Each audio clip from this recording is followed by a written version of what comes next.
Ce château est le trésor de la commune, l'emblème, la fierté de Comquier, propriétaire du monument. Seulement voilà, pour ne pas laisser cette bâtisse en ruine se dégrader davantage, une première tranche de travaux devrait voir le jour cette année. Nous aurons donc cette première tour ici, puis la courtine qui se trouve immédiatement à sa gauche.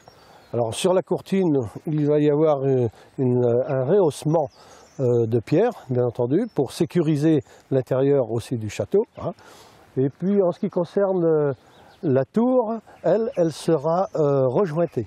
9 à 10 mois de travaux seront alors nécessaires pour le château de Comquier, un château construit en 1480 par Louis de Beaumont, puis détruit en 1628 sur ordre de Richelieu et de Louis XIII.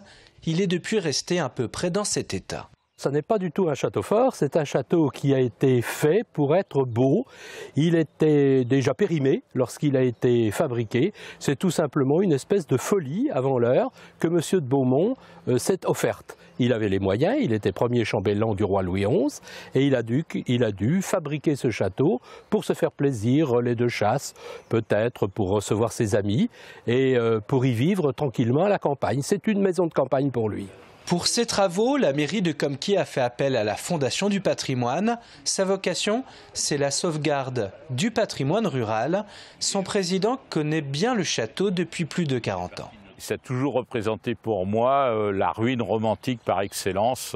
Maintenant, effectivement, on va le nettoyer. Il aura moins cet aspect romantique, mais il aura au moins